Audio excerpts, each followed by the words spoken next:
참 예수님,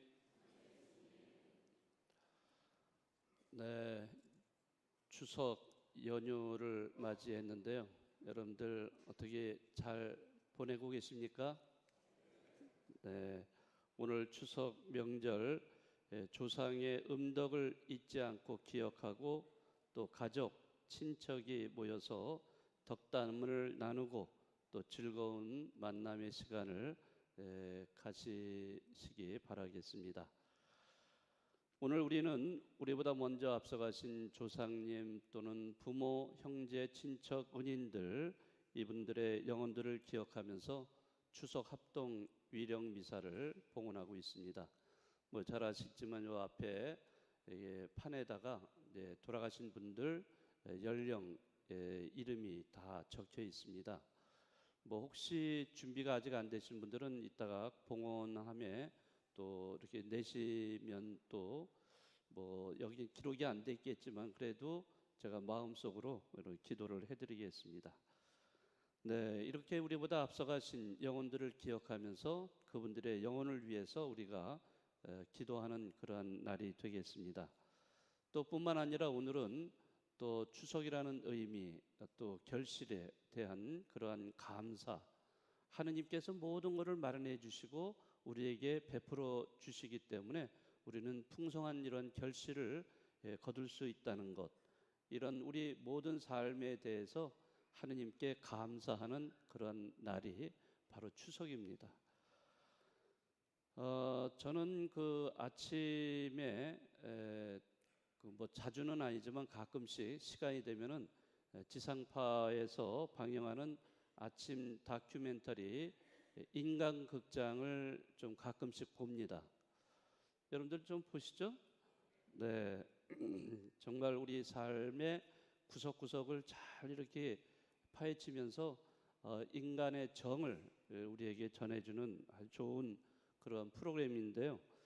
오늘 잠깐 제가 보았는데요.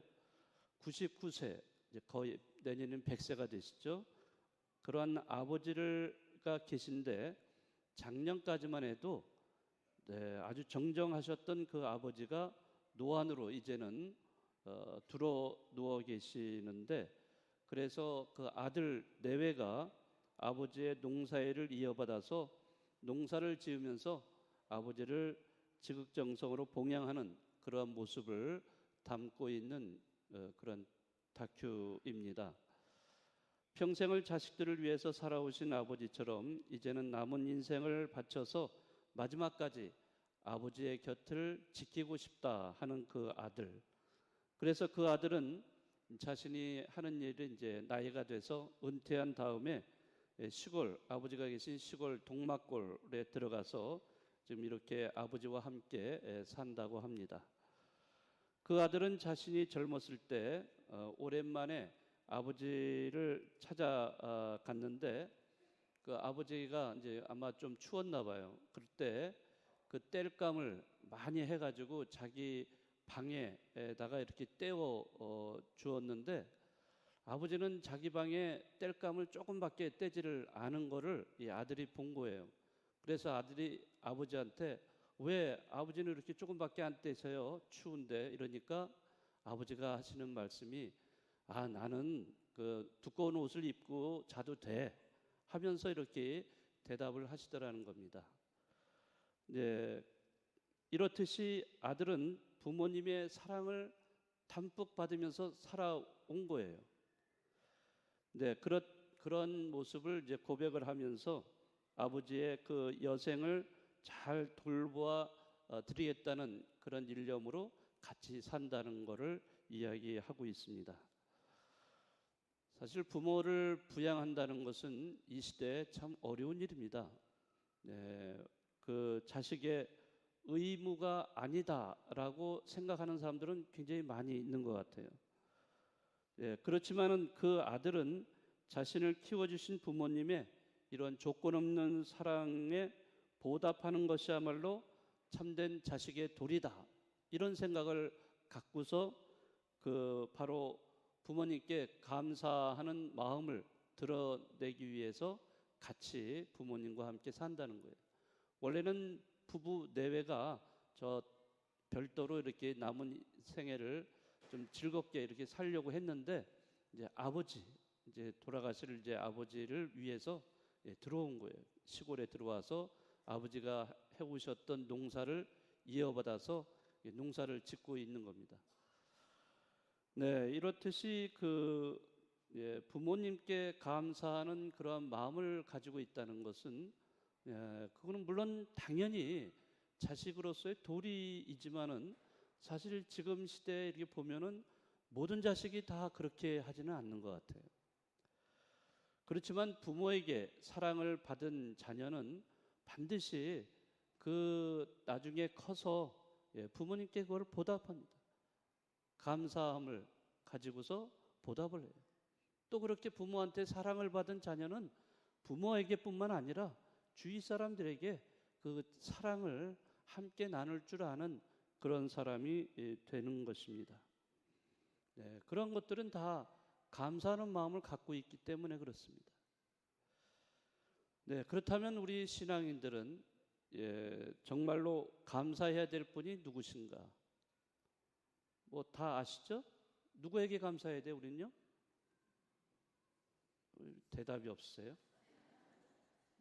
네. 여러분들이 늘 은총 안에서, 그분의 은총 안에서, 그분의 사랑 안에서 살아가고 있지 않습니까? 누구세요? 네, 하느님이시죠.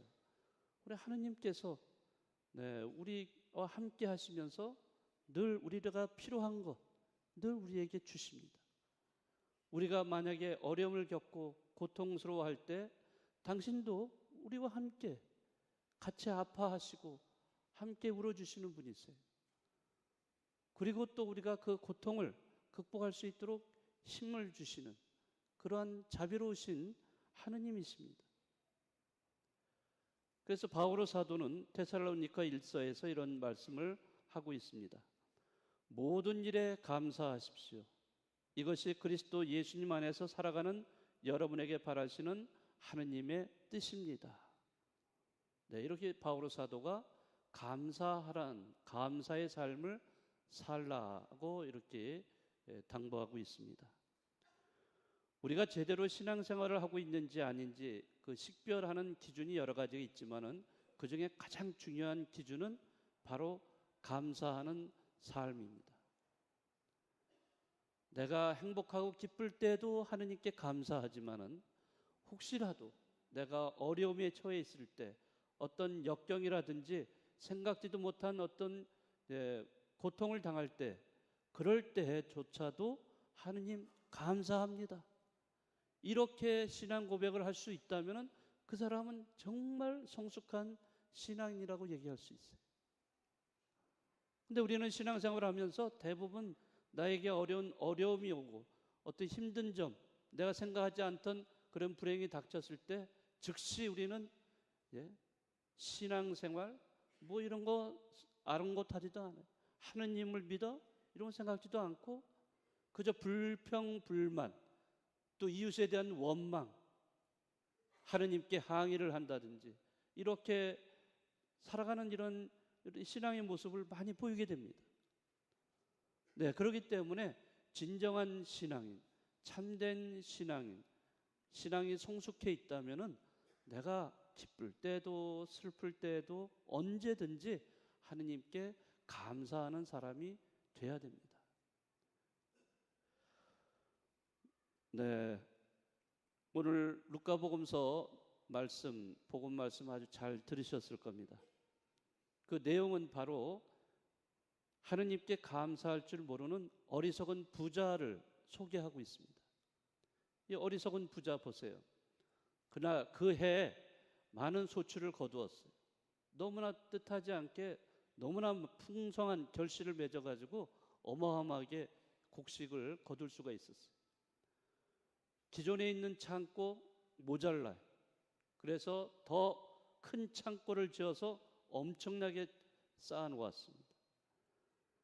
자신은 자신만을 위해서 그 재물 또는 곡식 이런 재산을 쌓아놓고는 그걸 바라보면서 만족해야 합니다. 그렇지만 그 부자는 그 그 재물을 주신 하느님, 그분을 깨닫지 못하고 있는 겁니다. 모든 것을 다 하느님께서 사실 주셨는데 자기가 자기 능력으로 한 것처럼 착각을 하고 있는 거예요. 이 부자는. 그런 착각에 빠지다 보니까 결국에는 하느님께 감사하는 그런 모습은 전혀 드러나지 않는 겁니다. 결국에 부자는 죽음을 코앞에 두게 되고 죽음 앞에 자기가 쌓아놓은 재물과 재산, 과연 그것이 무슨 의미가 있겠어요? 다 무용지물이 될 수밖에 없는 겁니다. 우리도 살아가면서 너무나 생각하지 않는 일을 당하게 됩니다. 사람들이 어느 날 갑자기 암에 걸리고 교통사고가 나고 또 어떤 극단적인 경우에는 자살로 삶을 마감하는 이런 경우들을 보게 됩니다. 뜻하지 않게 찾아온 죽음 앞에 우리가 모아놓은 재산이 도대체 무슨 소용이 있겠습니까? 오늘 루카복음에 나오는 부자는 정말 어리석은 사람입니다. 예수님은 이 사람을 어리석은 사람이라고 규정하고 있어요. 왜? 자신을 위해서는 재화를 모으면서도 하느님 앞에서는 부유하지 못한 사람이기 때문입니다. 우리가 죽으면 세상 것은 어느 것도 가져갈 수가 없습니다. 자기 것이라는 건 있을 수가 없어요. 그렇지만 살아가면서 중요한 것들, 정말 소중한 것들이 있습니다. 그 중에 하나가 바로 감사하는 삶이에요. 하느님과 이웃에게 감사하는 행위, 하느님 앞에서 정말로 부유한 사람이 될 수가 있습니다. 네, 추석 명절 연휴 보내시는데요. 제가 이러한 말씀을 이렇게 드려서 조금 분위기가 조금 이렇게 저조하실지도 모르겠습니다. 네, 그렇지만은 이 연휴 시간을 보내시면서 정말 나는 하느님 앞에서 부유한 사람인가 아닌가 한번 이런 것도 생각해 보시는 그러한 시간을 가져보시는 것도 좋지 않을까 생각을 합니다. 아무쪼록 추석 여러분들 정말 즐거운 시간, 오래간만에 또 이렇게 가족들, 친척들 만나시기 때문에 즐거운 시간도 되시고 맛있는 음식도 잘 드시면서 기쁘게 보내시지만은 정말로 내가 이웃에게 하느님께 인색한 사람이냐 아니면은 하느님 앞에 부유한 사람이냐 이런 것을 조금 더 생각해 보는 그런 시간을 가져보시면 좋겠습니다.